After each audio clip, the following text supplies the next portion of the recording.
ಎಲ್ಲಾ ಹಾನಿಯಿಂದ ಕೂದಲನ್ನು ರಕ್ಷಿಸುತ್ತೆ. ಬರೀ Amrut noni reach root premium hair oil. ನೋಡಿ, ಅಪ್ಪನ ವಿರುದ್ಧ ಕಿಡ್ನಾಪ್ ಪ್ರಕರಣ, ಈಗ ಮಗನ ವಿರುದ್ಧ ರೇಪ್ ಕೇಸ್ ದಾಖಲಾಗಿದೆ.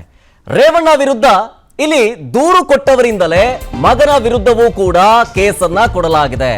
ಒಂದ್ ಕಡೆ ಅಪ್ಪನ ವಿರುದ್ಧ ಕಿಡ್ನಾಪ್ ಪ್ರಕರಣ, ಮತ್ತೊಂದ್ ಕಡೆ ಮಗನ ವಿರುದ್ಧ ರೇಪ್ ಕೇಸ್. ಎರಡೂ ಕಂಪ್ಲೇಂಟ್ ಅನ್ನ ಕೊಟ್ಟವರು ಅಂದ್ರೆ ಪ್ರಜ್ವಲ್ ರೇವಣ್ಣ ಅವರ ಮೇಲೆ ಕೊಟ್ಟಿರುವಂತಹ ಕೇಸು, ರೇವಣ್ಣ ಅವರ ಮೇಲೆ ಕೊಟ್ಟಿದ್ರಲ್ಲ ಅವರೇ ಕೊಟ್ಟಿರೋದು ಕಂಪ್ಲೇಂಟ್. ಸಂಸದ ಪ್ರಜ್ವಲ್ ರೇವಣ್ಣ ವಿರುದ್ಧ ಕಠಿಣ ಪ್ರಕರಣಗಳು ದಾಖಲಾಗ್ತಾ ಇದೆ. 3ನೇ FIR ನಲ್ಲಿ ನಿರಂತರ ಅತ್ಯಾಚಾರ ಎಸಗಲಾಗಿದೆ, ಮಾನಹಾನಿ ಆಗಿದೆ, ವಿಡಿಯೋ ಹರಿಬಿಟ್ಟಿದ್ದಾರೆ ಅನ್ನೋ ಆರೋಪವನ್ನ ಇಲ್ಲಿ ಸಂತ್ರಸ್ತೆ ಪ್ರಕರಣವನ್ನ ದಾಖಲಿಸಿರೋದು.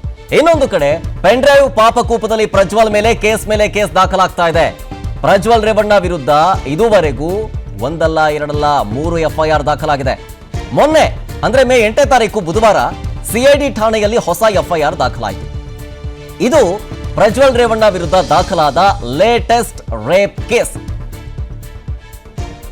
ಅದರಲ್ಲೂ IPC section 376 class 2N, 376 class 2K, 354A, ಅದರ ಜೊತೆಗೆ 354B ಹಾಗೂ 354C ಜೊತೆಗೆ 306 ಇದರ ಅಡಿಯಲ್ಲಿ ಪ್ರಜ್ವಲ್ ವಿರುದ್ಧ FIR ದಾಖಲಾಗಿದೆ. ಇದು ಲೇಟೆಸ್ಟ್ ಕೇಸ್ಗಳು, ಅದರಲ್ಲಿ ಉಲ್ಲೇಖವಾಗಿರುವಂತಹ IPC ಸೆಕ್ಷನ್ಗಳು. ಈ ಮೂಲಕ ಕೇಸ್ ಮೇಲೆ ಕೇಸ್ ದಾಖಲಾಗ್ತಾ ಇರೋದ್ರಿಂದ ಪ್ರಜ್ವಲ್ಗೆ ಸಂಕಷ್ಟ ತಪ್ಪಿದ್ದಲ್ಲ. ಮತ್ತೊಂದು ಕಡೆ ಯಾವಾಗ ಬರ್ತಾರೆ ಅನ್ನೋದು ಒಂದು ಚರ್ಚೆ ಆಗ್ತಾ ಇದ್ರೆ, ಮತ್ತೊಂದು ಕಡೆ ಚರ್ಚೆ ಆಗ್ತಾ ಇರೋದು HD ರೇವಣ್ಣ ಅವರಿಗೆ ಬೇಲ್ ಸಿಗೋವರೆಗೂ ಪ್ರಜ್ವಲ್ ರೇವಣ್ಣ ಅವರು ಬರಲ್ಲ ಅಂತ ಉನ್ನತ ಮೂಲಗಳು ಸಿಗ್ತಾ ಇದೆ. ಇನ್ನು ದೇಶ ಬಿಟ್ಟು ಪರಾರಿಯಾದ ಪ್ರಜ್ವಲ್ ಸದ್ಯಕ್ಕೆ 3 ಕೇಸ್ಗಳಲ್ಲಿ ವಾಂಟೆಡ್ ಆಗಿದ್ದಾರೆ. ಏಪ್ರಿಲ್ 28ನೇ ತಾರೀಕಿನಂದು ಹೊಳೆನರಸೀಪುರದ ಠಾಣೆಯಲ್ಲಿ ಫಸ್ಟ್ FIR ದಾಖಲಾಯಿತು. ಮೇ 1ನೇ ತಾರೀಕು ಬೆಂಗಳೂರಿನ CID ಠಾಣೆಯಲ್ಲಿ ಮತ್ತೊಂದು FIR ದಾಖಲಾಯಿತು. ಅದಾದ ಮೇಲೆ ಮೇ 8ನೇ ತಾರೀಕು ಬೆಂಗಳೂರಿನ CID ಠಾಣೆಯಲ್ಲಿ ಮತ್ತೊಂದು FIR ದಾಖಲಾಯಿತು. ಫಸ್ಟ್ FIR ನಲ್ಲಿ A2 ಹಾಗೆ ಇನ್ನೆರಡು FIR ಗಳಲ್ಲಿ A1 ಈ ಪ್ರಜ್ವಲ್ ರೇವಣ್ಣ ಅವರು. ಸೊ ಆ ಮುಖಾಂತರ ಈ 3 ಕೇಸ್ಗಳಲ್ಲಿ ವಾಂಟೆಡ್ ಆಗಿದ್ದಾರೆ. ಆದರೆ ಆರೋಪಿ ಮಾತ್ರ ಪತ್ತೆ ಇಲ್ಲ, ಫಾರಿನ್ನಲ್ಲಿ ಬಿಂದಾಸ್ ಟ್ರಿಪ್ ಹೊಡಿತಾ ಇದ್ದಾರೆ. ಇದ್ರ ಬಗ್ಗೆ ಹೆಚ್ಚಿನ ಡೀಟೇಲ್ಸ್ ಕೊಡ್ತಾರೆ ನಮ್ಮ crime bureau head SK Manjunath ನೇರ ಸಂಪರ್ಕದಲ್ಲಿ. ಮಂಜುನಾಥ್, ಗಮನಿಸ್ತಾ ಇದ್ದೀವಿ ಕೇಸ್ಗಳ ಮೇಲೆ ಕೇಸ್, ಪ್ರಜ್ವಲ್ ರೇವಣ್ಣಗೆ ಸಂಕಷ್ಟ ತಪ್ಪಿದ್ದಲ್ಲ, ಮತ್ತೊಂದು ಕಡೆ ಪ್ರಜ್ವಲ್ನ ಸುಳಿವೇ ಇಲ್ಲ. ಹೀಗಾಗಿ ಈ ಪ್ರಕರಣ ವಿಚಾರಕ್ಕೆ ಸಂಬಂಧಪಟ್ಟಂತೆ ಇನ್ನಷ್ಟು ಏನೆಲ್ಲ ಕಾನೂನು ಸವಾಲುಗಳನ್ನು ಎದುರಿಸಬಹುದು?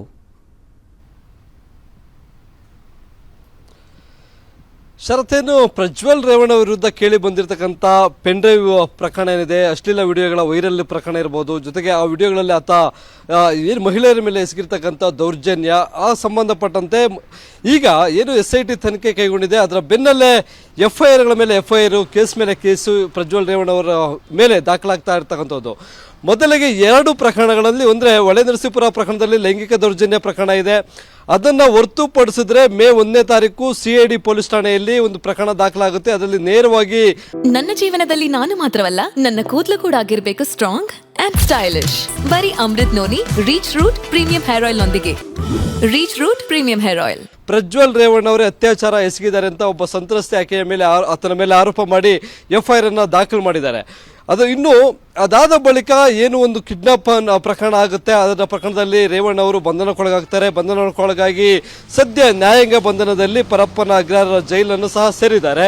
ಇದರ ನಡುವೆ ಪ್ರಜ್ವಲ್ ರೇವಣ್ಣ ಅವರನ್ನ ಹೇಗಾದರೂ ಮಾಡಿ ಪತ್ತೆ ಹಚ್ಚಲೇಬೇಕು ಅಂತಕ್ಕಂಥ ನಿಟ್ಟಿನಲ್ಲಿ SIT CBI ಮೊರೆ ಹೋಗಿದ್ರು. ಅಲ್ಲಿನ ಅವರ ಸಹಾಯವನ್ನು ಪಡೆದುಕೊಂಡು ಬ್ಲೂ ಕಾರ್ನರ್ ನೋಟಿಸನ್ನು ಸರ್ವ್ ಮಾಡಿದ್ದಾರೆ. 196 ದೇಶಗಳಲ್ಲಿ ಪ್ರಜ್ವಲ್ ರೇವಣ್ಣ ಅವರಿಗೆ ಮಾಹಿತಿ ಕಲೆ ಹಾಕುತ್ತಾ ಆತನ ಪತ್ತೆಗಾಗಿ ಒಂದು ಕಾರ್ಯಾಚರಣೆಯನ್ನು ನಡೆಸ್ತಾ ಇದ್ದಾರೆ.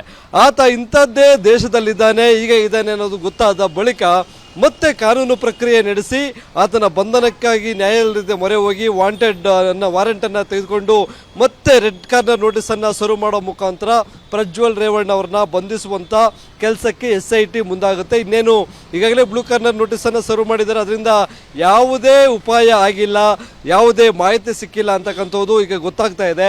ಒಂದು ಕಡೆ CIDಯ ಏನು SIT ಸೆಲ್ ಏನಿದೆ, SIT ಸೆಲ್ನ ಅಧಿಕಾರಿಗಳು CBIನ ಇಂಟರ್ಪೋಲ್ ಸೆಕ್ಷನ್ನಲ್ಲಿ ಇರ್ತಕ್ಕಂಥ ಅಧಿಕಾರಿಗಳೊಂದಿಗೆ ನಿರಂತರವಾಗಿ ಸಂಪರ್ಕ ಇಟ್ಕೊಂಡಿರ್ತಕ್ಕಂಥದ್ದು. ಪ್ರತಿ ಹಂತದಲ್ಲೂ ಎಲ್ಲೆಲ್ಲ ಯಾವ್ಯಾವ ದೇಶಗಳಿಗೆ ಒಂದು ಬ್ಲೂ ಕಾರ್ನರ್ ನೋಟಿಸ್ ಸರ್ವ್ ಆಗಿದೆ, ಅದರ ಬಗ್ಗೆ ಮಾಹಿತಿಯನ್ನು ಕಲೆ ಹಾಕ್ತಾ ಇದ್ದಾರೆ. ಇದರ ನಡುವೆ ಮೇ 8ನೇ ತಾರೀಕು ಅಂದರೆ 2 ದಿನಗಳ ಹಿಂದೆ ಮತ್ತೊಂದು FIR ಪ್ರಜ್ವಲ್ ರೇವಣ್ಣ ಅವರ ವಿರುದ್ಧ ದಾಖಲಾಗಿರ್ತಕ್ಕಂಥದ್ದು. ಅದು ಬೆಂಗಳೂರಿನ CID ಪೊಲೀಸ್ ಠಾಣೆಯಲ್ಲಿ ಇರ್ತಕ್ಕಂಥ ಸೈಬರ್ ಕ್ರೈಮ್ ಪೊಲೀಸ್ ಠಾಣೆಯಲ್ಲಿ ಒಂದು FIR ದಾಖಲಾಗಿದೆ. ಆ ಕೇಸ್ ನಂಬರ್ ಅಂದರೆ ವಿಕ್ಟಿಮ್ ಐಡೆಂಟಿಫಿಕೇಶನ್ ಆಗುತ್ತೆ, ಅದು ಬಯಲಾಗುತ್ತೆ ಅನ್ನೋ ಕಾರಣಕ್ಕಾಗಿ ಯಾವುದೇ ಒಂದು ವೆಬ್ಸೈಟ್ನಲ್ಲಿ ಆ ಒಂದು ಕೇಸ್ ಫೈಲನ್ನು ಕೇಸ್ ನಂಬರನ್ನು ಉಲ್ಲೇಖ ಮಾಡಿಲ್ಲ, ಬಿತ್ತರಿಸಿಲ್ಲ. ಇಲ್ಲಿ ಆ ಸಂತ್ರಸ್ತೆ ನೀಡಿರ್ತಕ್ಕಂಥ ಹೇಳಿಕೆ ಆಧಾರದ ಮೇಲೆ ಪ್ರಜ್ವಲ್ ರೇವಣ್ಣ ಸಂತ್ರಸ್ತೆಯ ಮೇಲೆ ಯಾವ ರೀತಿ ಒಂದು ದಬ್ಬಾಳಿಕೆಯನ್ನು ಲೈಂಗಿಕ ದೌರ್ಜನ್ಯವನ್ನು ಎಸಗಿದ್ದಾರೆ ಅನ್ನೋದು ಅಲ್ಲಿ ಹಾಕಿರ್ತಕ್ಕಂಥ ಸೆಕ್ಷನ್ಗಳಿಂದ ತಿಳಿದು ಬರುತ್ತೆ. ಇಲ್ಲಿ ಹೊಸ FIR ಅಲ್ಲಿ 376 ಸಬ್ ಕ್ಲಾಸ್ 2 ಮತ್ತು N ಅಡಿಯಲ್ಲಿ ಒಂದು ಸೆಕ್ಷನ್ ಇದೆ. ಜೊತೆಗೆ 376 ಸಬ್ ಕ್ಲಾಸ್ 2 ಕೆ ಒಂದು ಸೆಕ್ಷನ್ ಇದೆ. ಅದನ್ನು ಹೊರತುಪಡಿಸಿದ್ರೆ 354A 354D ಜೊತೆಗೆ 506 ಅಂದರೆ ಕೊಲೆ ಬೆದರಿಕೆ ಆರೋಪ ಒಂದು ಇರ್ತಕ್ಕಂಥ ಈ ಸೆಕ್ಷನ್ಗಳನ್ನು ಈ ಹೊಸ FIR ನಲ್ಲಿ ಉಲ್ಲೇಖ ಮಾಡಿರ್ತಕ್ಕಂಥದ್ದು. ಇದಕ್ಕೆ ಸಂಬಂಧಪಟ್ಟ ಸಂಪೂರ್ಣವಾದಂಥ ಸಮರಿಯನ್ನು ಆತ ಏನು ಪ್ರಜ್ವಲ್ ರೇವಣ್ಣ ಸಂತ್ರಸ್ತೆಯನ್ನ ಯಾವ ಜಾಗದಲ್ಲಿ ಯಾವ ರೀತಿಯಾಗಿ ಲೈಂಗಿಕ ದೌರ್ಜನ್ಯ ಎಸಗಿದ, ಆಕೆಯ ಮೇಲೆ ಅತ್ಯಾಚಾರವನ್ನು ಎಸಗಿದ ಅಂತಕ್ಕಂಥದ್ದು, ಆಕೆಯ ಐಡೆಂಟಿಫಿಕೇಶನ್ ಹೊರಗಡೆ ಬರುತ್ತೆ. ಹಾಗಾಗಿ ಆಕೆಯ ಮಾನವನ್ನ ಮರ್ಯಾದೆಯನ್ನ ಕಳೆದಾಗುತ್ತೆ ಅನ್ನೋ ನಿಟ್ಟಿನಲ್ಲಿ ಎಲ್ಲೂ ಸಹ ಸೋರಿಕೆ ಮಾಡ್ತಾ ಇಲ್ಲ. ಆದರೆ ಇಲ್ಲಿ ತಂದೆ ಜೈಲ್ ಪಾಲಾದರು, ಆದರೆ ಮಗ ಮಾತ್ರ ಇಲ್ಲಿನ ನಡೀತಕ್ಕಂಥ ಪ್ರತಿಯೊಂದು ಅಬ್ಸರ್ವೇಷನ್ಗಳನ್ನು ಆತ ಗಮನದಲ್ಲಿ ಇಟ್ಕೊಂಡು ನೋಡ್ತಾ ಇದ್ದಾನೆ. ಆತನಿಗೆ ಕೆಲವೊಂದು ಮೂಲಗಳ ಪ್ರಕಾರ ಏನೇನಾಗ್ತಾ ಇದೆ ಬೆಳವಣಿಗೆ ಕರ್ನಾಟಕದಲ್ಲಿ, ಅದರಲ್ಲೂ SIT ತಂಡ ಏನೆಲ್ಲ ಮಾಡ್ತಾ ಇದೆ ಅಂತಕ್ಕಂಥ ಎಲ್ಲ ಸಂಪೂರ್ಣ ಮಾಹಿತಿ ಆತನಿಗೆ ಸಿಗ್ತಾ ಇದೆ. ಹೀಗಾಗಿ ಏನು ನಮಗೆ ಸಿಕ್ಕಿರ್ತಕ್ಕಂಥ ಬಲ್ಲ ಮೂಲಗಳ ಪ್ರಕಾರ ಜೂನ್ 4ನೇ ತಾರೀಕು ಏನು ಲೋಕಸಭಾ ಚುನಾವಣೆ ಫಲಿತಾಂಶ ಪ್ರಕಟ ಆಗುತ್ತೆ, ಅದಾದ ಬಳಿಕ ಪ್ರಜ್ವಲ್ ರೇವಣ್ಣ ಪ್ರತ್ಯಕ್ಷ ಆಗ್ತಾರೆ. ಅಲ್ಲಿವರೆಗೂ ಪ್ರತ್ಯಕ್ಷ ಆಗೋದೇ ಇಲ್ಲ ಅಂತಕ್ಕಂಥ ಮಾಹಿತಿ ಸಿಕ್ಕಿದೆ. ಶರತ್, ಥ್ಯಾಂಕ್ ಯು ಮಂಜುನಾಥ್. ಡೀಟೇಲ್ಸ್ಗಾಗಿ ಅನುಕ್ಷಣದ ಸುದ್ದಿಗಳಿಗಾಗಿ ವಿಸ್ತಾರ ನ್ಯೂಸ್ ಯೂಟ್ಯೂಬ್ ಚಾನೆಲ್ ಸಬ್ಸ್ಕ್ರೈಬ್ ಮಾಡಿ. ಹೊಸ ಸುದ್ದಿಗಳ ನೋಟಿಫಿಕೇಶನ್ಗಾಗಿ ಬೆಲ್ ಐಕಾನ್ ಕ್ಲಿಕ್ ಮಾಡಿ. ಲೇಟೆಸ್ಟ್ ಅಪ್ಡೇಟ್ಸ್ಗಾಗಿ www.vistaranews.com ವೆಬ್ಸೈಟ್ಗೆ ವಿಸಿಟ್ ಮಾಡಿ.